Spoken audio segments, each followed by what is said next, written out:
All right, so this is problem 615. It's on page 277. Remove the 1,200-pound forces and determine the greatest force P that can be applied to the truss so that none of the members are subjected to a force exceeding either 2,000 pounds in tension or 1,500 pounds in compression. I'm really glad you guys chose this one. This is good. Because it'll give me a chance to force you to use symbols, which is what I want you to do. So here's point A. Let's see, something like that. Point F. Notice that I'm treating these gussets as pinned connections, which is what you normally do. Oops, this is actually D. There's a load P here and a 30-degree angle. I may need some geometry help, so if you guys see any geometry tricks that I missed, please let me know. That's not our focus. But I'm going to go ahead and put some dimensions on this thing because it might save us some time. You guys chose two problems with 4-foot dimensions going horizontally. That's fine. So we'll pull that over, here. That is C. And there we go.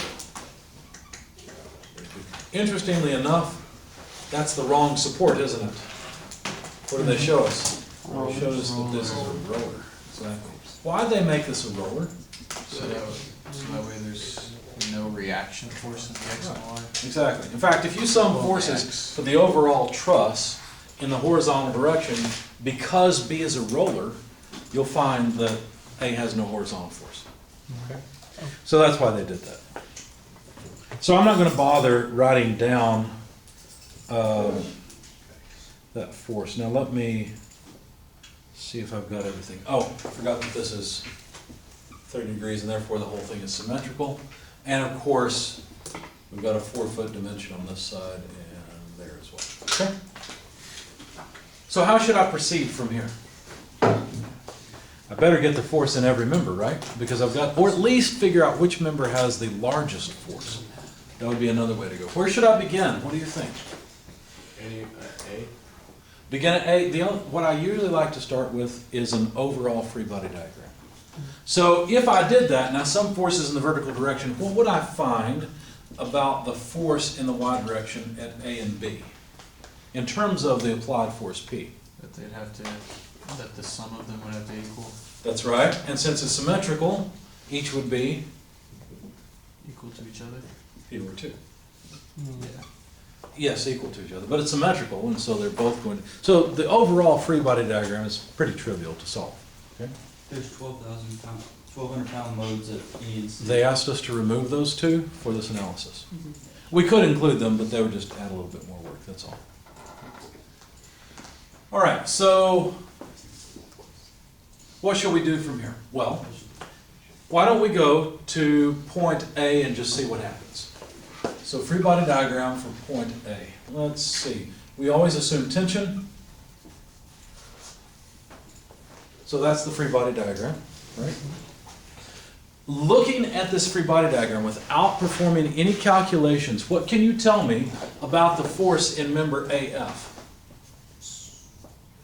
And how do you know? There's something obvious here. I'll give you a hint. That would be positive. Think about the horizontal direction. Go ahead. Were you gonna say, Brady? No, I was gonna say, is it the same as FD? Well, I think that everything's symmetrical, so certainly, and you might say, well, this is a roller and this is not, so that's not symmetrical. Well, all that really does is make it so that there's no horizontal force at A or B. That's all it really does. So basically, once we solve half of this, well, plus FG, we're done, right? But there's something easy to see about AF. Think about summing forces in the horizontal direction. Go ahead. Would it mean that there's no other force in the horizontal direction? There's So no it force can't be in in static equilibrium. It can be in static equilibrium, but this means this is 0. Remember when we have two forces in a line, the third force is 0. This is a 0 force member. Okay, we could say the same thing on the other side, obviously. So all of the force, P over 2, goes through here. Okay, Don't we know that because Wait. E is a roller, so they can't have a force You're in X, so then A would have to, or can't have a force in the X, because then it wouldn't be. what you're saying is that we know AX is equal to 0, I agree. Mhm. So since that's gone, there can't be any force in this other Yeah. member. Yeah. I mean, there could be. That's why. Well, no, there couldn't be. There can be. Because it's a roller. Right, go You ahead. said two forces in a line make the one, like one of them equals zero, so AY and AE. You said two forces in a line makes the other one equal zero. Well, the two forces in a line balance out each other, and there's no need for a force off to the other direction. That's what I was asking. Right. Yes, so that's why this force is a 0. We can't say this one's 0 force, right? But it's equal to AY. But it's equal to AY. Yeah. Exactly. So we actually know the force in member AF, it's P over 2. Now, is it compression or tension? Compression. It's compression. Do you see that? Because think about it, I drew point A like this. They're equal in magnitude. Well, I had a force off the side too, who cares about that? This assumes tension. You can tell that obviously it's going to push this way. So if I've got a member like this, let's just pretend for the moment this is AE, and the force that it is applying to something is downward, you see how the member is in compression because the pin is pushing upward on it, right? So this is a compressive load, okay? All right, what point do you think we should move to next? Well, let me give you a hint. I always recommend that you move to a point where you already know something. So E, we already know something about the force along this line at E from A. So I'm going to move to E, and usually what that will do, although not always, but usually what that'll do, maybe always, maybe I don't know, what that will do is simplify your analysis because at least you got one of the nodes, okay? So let's also draw tension in member ED, I guess it would be, and tension in member EF.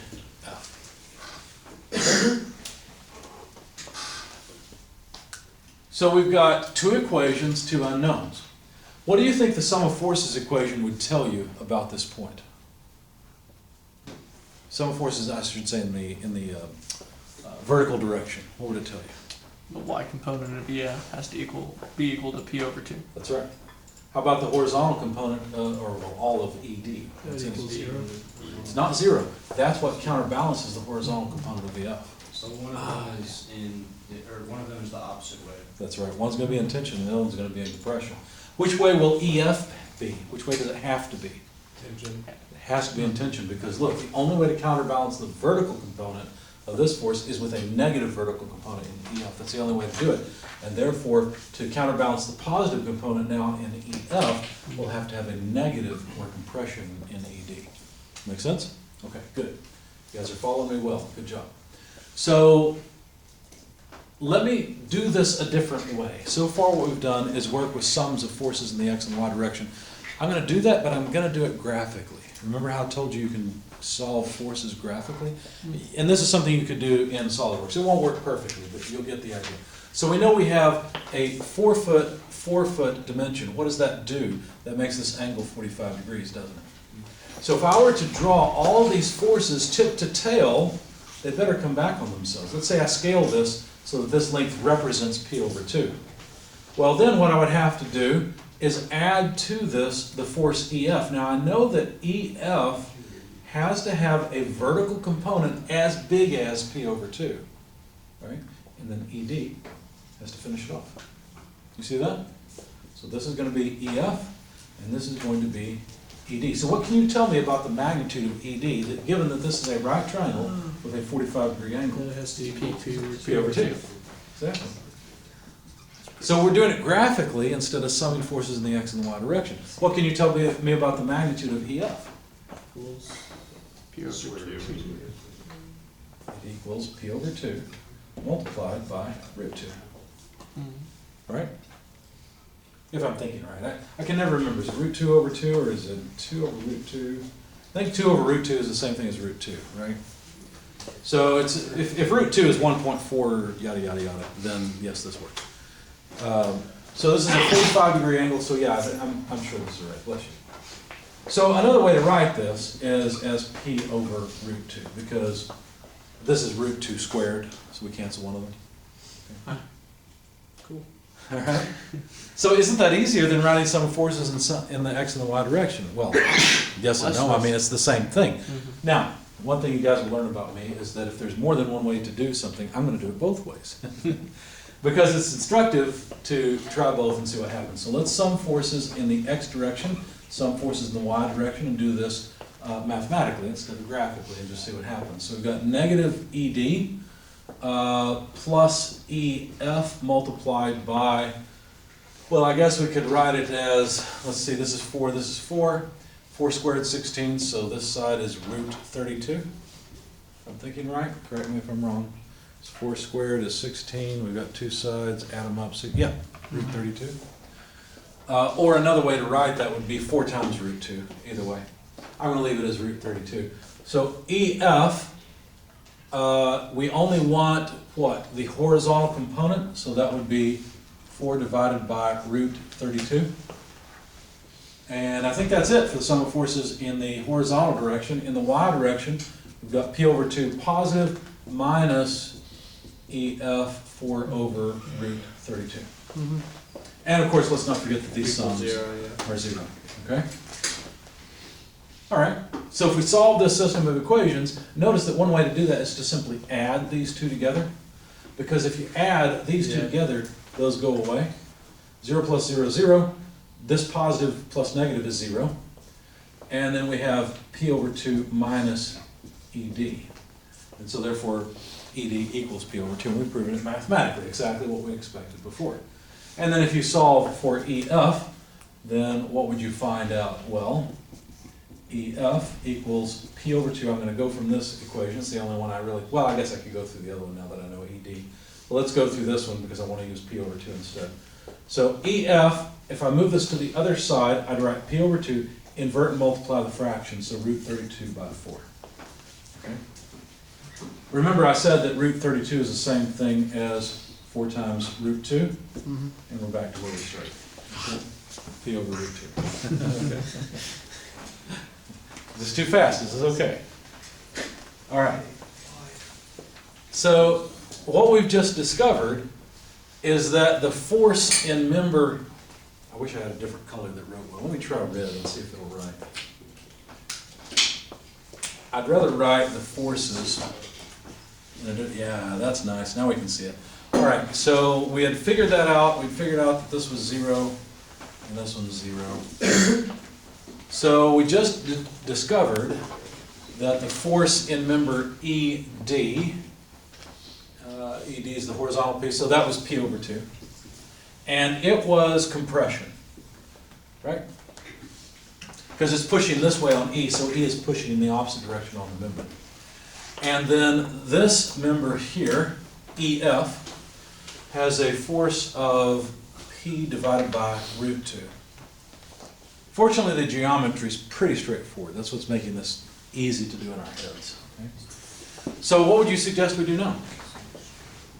DF or FG. Well, we're using the method of joint, so do you want to take point D or point F? F. I think I would go with F as well. And the reason is because we already know 2 of the forces attached to the point. So if we have point F here, and, oh, I didn't write down if that was tension or compression, but I'm pretty sure this was tension, wasn't it? Yeah. Okay. Yeah. Yeah, that'd be tension. Yeah. Okay. Yeah, I'm all right with that. I've got to think things through, though. I want to make sure that I'm on the right track. Okay. So point F has a 0 force member attached to it. It has, we're going to assume, tension FD attached to it, and a tensile force P over 2. Right? Now what about the angle of it? Well, you notice that it's another 45-degree triangle. See that? So it's pretty trivial to see this has got to come out to P over 2 in tension. Right, go ahead. Do we not have to include the force in member FG? FG. Oh, you're right, I forgot that. Thank you. I messed up. What was that, FD? FG. There we go. You're right, thank you. Now, here's something interesting though. The vertical component of, and I've even written the wrong thing, this is P over root 2, not P over 2. Remember, it's P over root 2. Anyway,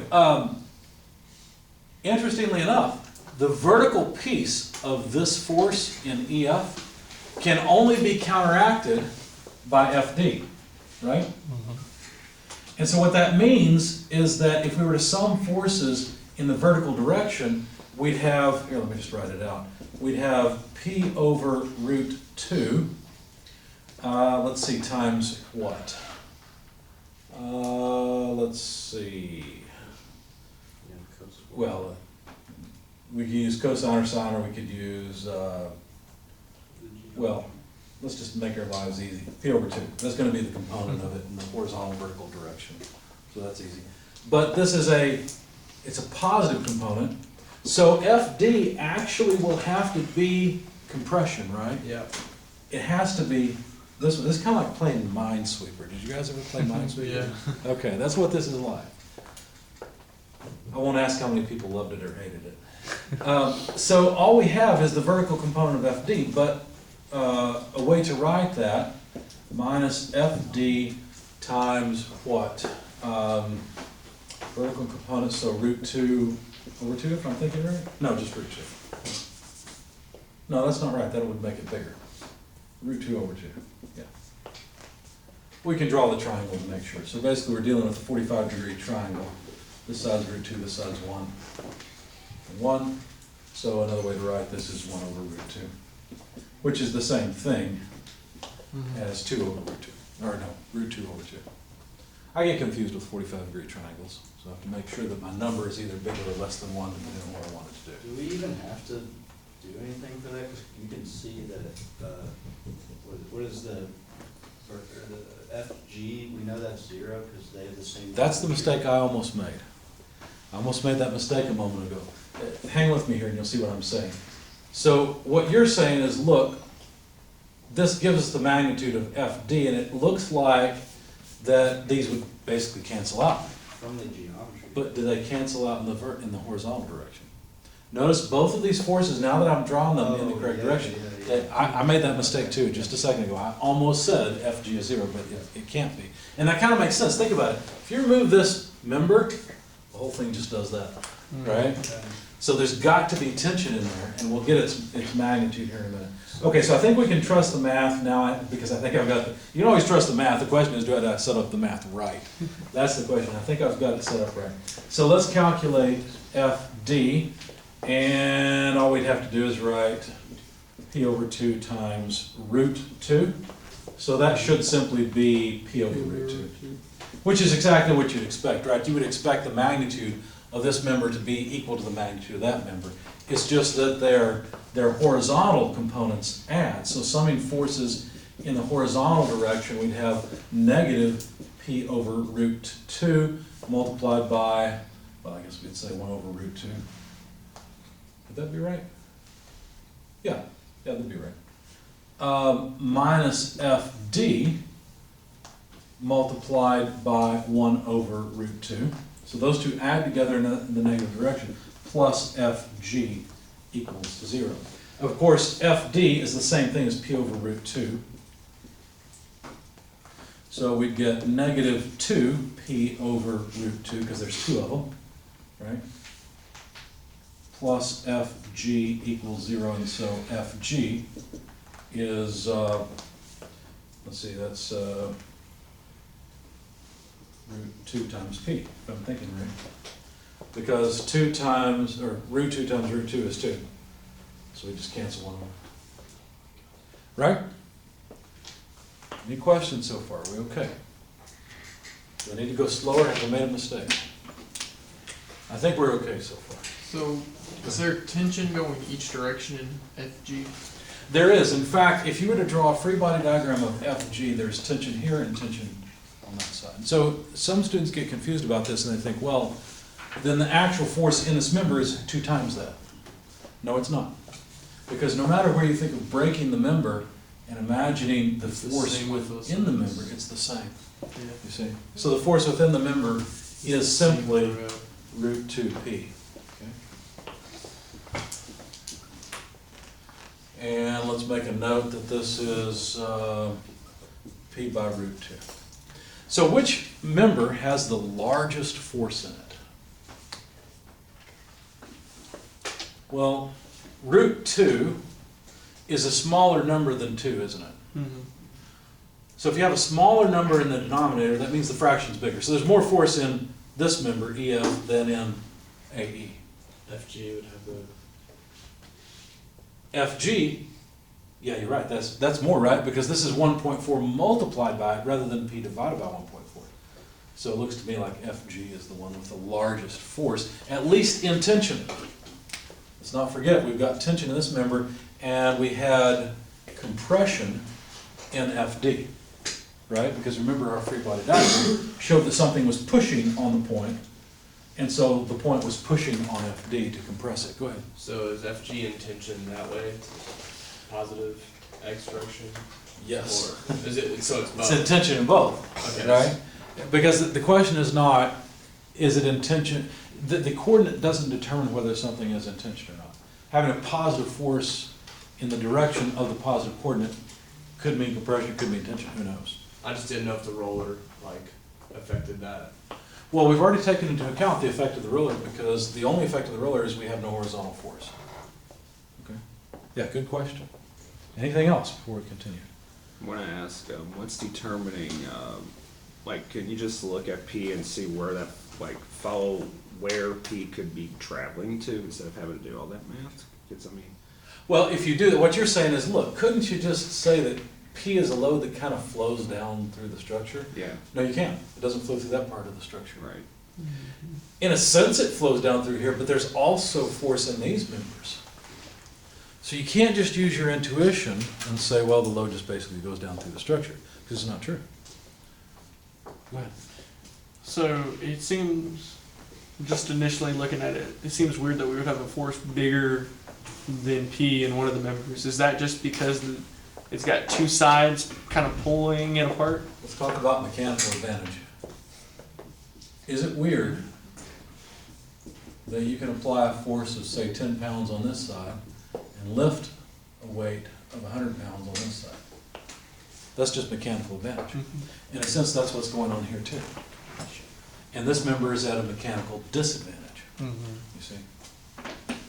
Does that answer your question? I think so, yes, sir. Anything else? These are good questions.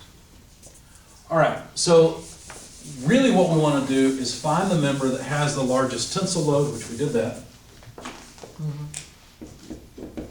That is root 2 times P. And the member that has the largest compressive load. So let's see, there's a compressive load, there's a compressive load, there's one also. So I think the critical one is DF. Because look, DF is in compression, and P over root 2 is bigger than P over 2. Yeah. Okay. So P over root 2 is certainly the maximum compressive member. So what did they say? Determine the force in each, remove it, and find the greatest force P that can be applied so the truss, so that none of the members are subjected to a force exceeding either 1,000 pounds in tension or 1,500 pounds in compression. So now what we have to do is solve for P in the 2 cases and see what limits P. Is it the compressive? 2,000 pounds in tension. Is it 2,000? Yeah. Thanks. Sorry. I'm trying to write and talk at the same time. It's not working. So to solve for P, at least in tension, so what's the limit due to tension? 2,000 over root 2, which of course we could multiply the top and bottom by root 2, then divide by 2. So that's root 2 times 1,000. So root 2 times 1,000 should be 1,410-ish. Go ahead and tell me what the number actually is, I don't know. 1400, 14.21. 1414? Yeah. Close enough. And on this side, for compression, the limit is root 2 times 1,500 pounds. So that's about 1.414 times 1,500. It's gonna be about 2,000. 1,060. 1,060? No, it'd be Oh, bigger. times root 2. Times root 2, not divided by.